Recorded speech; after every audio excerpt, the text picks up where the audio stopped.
Welcome to another episode of Entrepreneurs in Fuego. We're documenting the journey of incredible entrepreneurs such as my new best friend, Mike Roberts. Thank you. Optimum Sales, powered by Sales Accelerators, the other way around. Nope, that's correct. Is that correct? That's correct. You are, first of all, tell us a little bit about your business, because what you do is what, when I grow up, that's what I want to do. I'll probably still be doing this when I grow up. Go ahead, brother. You know what? I am in the sales building business. Okay. My Sales team.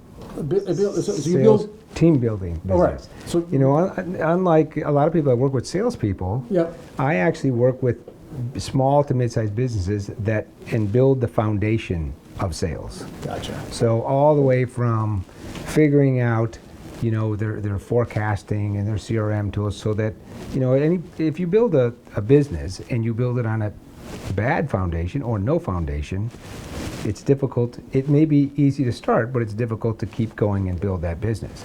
But if you build it properly to begin with, your business can grow steadily, and there won't be any faltering along the way.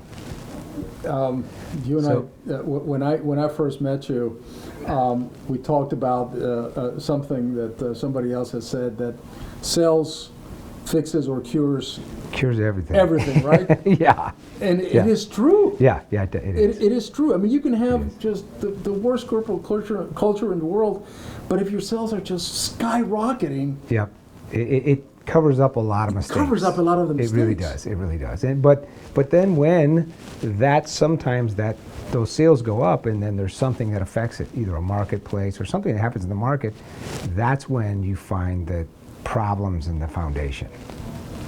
Which And is, so- I think one of the best examples that I saw this happen was, you recall a few years ago when the real estate market Yeah. took off, Yeah. right? It just Perfect took example. off. Yeah.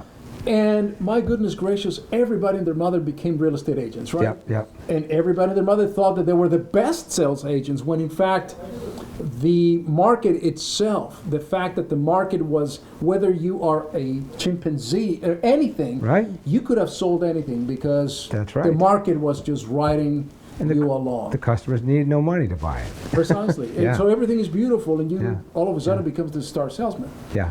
And I would imagine what you're talking about, a lot of these companies did not create the That's correct. foundation That's correct. for the down times. Yeah. So had they created a foundation, then they would have been ready for what came after. Yeah.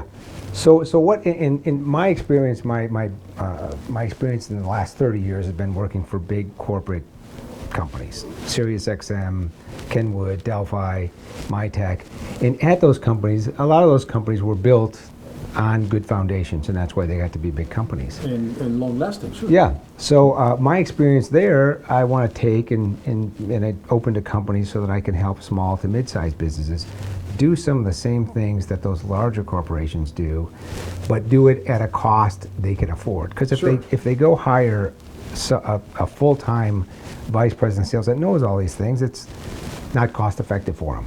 So I do it in a fractional or an outsource platform. So that's great. I will go in and work with a company or a business for maybe one day a week. But the difference is I'll actually go in there and work with the company. I will actually run the sales meetings. I will put the forecast together. I will help with their customer management system. So You build the sales team from scratch. sometimes there's somebody that has a problem. They know they have a problem. 2, they know that they don't fix it, it's going to be a big problem. And 3, they know they don't know how to do it. So I'll go in and sometimes take a team that's there and just kind of fix it with the foundation, to put all the tools in place, and work with them to just readjust things. In your experience with sales, do you recall an episode or an instance where what you did in terms of either training or building the sales team resulted in such a great success that even yourself was surprised? Yes. I would say probably the example is well, Kenwood and Sirius XM, where we started as a much smaller Sirius, for instance, merged with XM With XM, satellite sure, radio. two separate companies. When I started at Sirius, they were like this big compared to the XM 800-pound gorilla. Well, Sirius actually ended up buying that. XM. Sure. So in that case, we did, and we did it in such an ethical way. I mean, it was a very competitive business. Sure. And we made sure that all of our salespeople said nothing but good things about the competition always. Okay, so. Which is unusual. Yes, yes. But that was our approach, is to take the high road. Did you do it strategically because you knew that at some point in time this merger could be seen, or there would not be enough space in that particular industry? Yeah, we knew that. Calculated it. Yeah, we knew eventually that would be the case. So there was some moves like that, and frankly, some other things. I actually have another business that I do. It along some of the things that you do. It's more of a nonprofit. All right.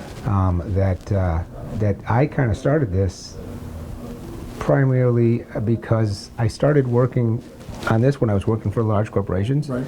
And found that I really enjoyed doing it. And it actually is called Austin's Journey. It goes and it's a humongous portable audio video stage that goes and works events like suicide prevention and works with the organizations that help kids and alcohol and drug problems, things like that. So. And that is your passion. That's my passion. And I, frankly, from that, I really realized that I want to help. I want to help businesses. I want to help individuals. And as you start doing that, as you probably know with your organization, it's very rewarding. Sure. So I thought that, instead of doing the corporate, large corporation, that I'd like to go and help some of the smaller businesses. Isn't it interesting? I am in such a privileged position to talk to just dozens and hundreds of entrepreneurs and so on and so forth. And we find that there's some recurring themes. The people that are successful, they have their own for-profit organization, but also with that, they marry a social conscience called a nonprofit organization, which is really dear to your cause. Yeah. Right? Yeah. And that merger, that marriage, if you will, it's such impact, it has such an impact. Yeah. And from a customer's point of view, hey, you're not just trying to sell me something here. Right. You got a social conscience right here. Yeah. Why aren't more companies adopting that type of philosophy? I don't know. I mean, I'm from the Midwest, and there's not a lot of gray in between right and wrong to me. It's either right or it's wrong. Yeah. And so it's important that some people they don't quite get that, and they think some of the things that aren't right are wrong, and they're just so it's important that I think that you do business right, and all of the things that go along with the successful business, I believe, come out of that. What is the one thing, and you've taken the pulse of the really the heart of the organization, which is the sales force, right? I mean, you have nothing moves without selling your product or something. That's nothing. Correct. That's correct. I mean, you can have the best laid out plans in the Yep, world. yep. No sales. Yep. No, it doesn't work. Nobody gets paid. That's right. Do you recall, or is there a lesson that you have taken from your years in the corporate world and not doing it for yourself that really stands out for you, that is, if not the secret of a very good and successful sales force, but the driving force of the sales force? Two things, okay? Presentation, making sure that you present what the customer's looking for in the way they want to see it. And probably a bigger thing is expectations, okay? There's nothing more important to a salesperson to set the right expectation with the customer on what they're going to receive, whether it's a time they're going to receive it. So if I tell the customer, listen, I'm going to get back to you with this information on Friday, and I don't do that, then the loyalty is lost. The trust is lost. It's no different than if you call your wife and say, or your girlfriend, and say, I'll be there at 5 for dinner, and you just don't show up till 7. I mean, or don't show up at all. Yeah. You could have changed that by calling at 4:30 and saying, I'm not going to be there at 5, I'm going to be there at 7. That you can always change the expectation, but set the expectation and hit the expectation. I think that more than anything helps a salesperson. With the technology and the access to communication that we have nowadays, That's correct. Mike, it's almost unfathomable and inconceivable that we don't do those things. But it happens more often. all the time. But it happens all Yeah, the time. all the time, yeah. So, And I will tell you a very personal story. Taylor Luke, who owns Financial Potions, she's our videographer, she does a phenomenal job. She has those two things. yeah. Expectations, Yep. right? Yep. I mean, she is, Yep. you'll have it by this time, Or I'll call you and let you know that that's and something that's wrong. what she does. So she really gives us that expectation, and so I don't worry about it. Yep. And when I recommend somebody like that, I don't worry about it. Right. Because I know that those expectations are being met Right. by Right. somebody else. Yeah. And the second one was Was presentation. presentation. So that you present it properly in a use case that customer can use it. Okay? You have to listen to the customer, understand what they're looking for, and then show them a solution for what they're looking for. Instead of just going, like if I was selling cars and you came in and said, Mike, I need a car, and I go, you know what? You should look at this yellow one over here. No, I didn't talk to you. I didn't ask you what you were looking for, a 4-door or a 2-door, or what you were going to do with it. You just went right to what if you I had. did, if I asked you a whole bunch of questions about that first, then I would say, you know what? Based on what you told me, you're going to use it for this. You're going to use it for this. I'm going to make a suggestion to you. Now, you as a customer, you're like, okay, I know you heard me. You repeated back to me what I was looking for. Now you're going to show it to me. I'm 80% there, and I show it to them. And so it's all about presentation.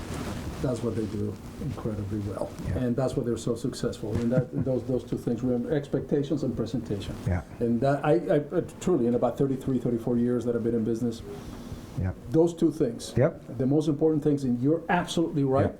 Mike. I mean, that's of all the 435 interviews that we've done so far, those are the two most important things that I've heard so far of everything that I've heard. Well, thank you very much. Thank I'll you. tell you, really without it, and the person that is standing behind the camera has those two. Yeah. I tell you, they're just That is great. So phenomenal. So, a very, very, very personally rewarding interview for me. Thank you very My much. new for best your friend. time. Thank you. Michael, Thank you. with that, we're out.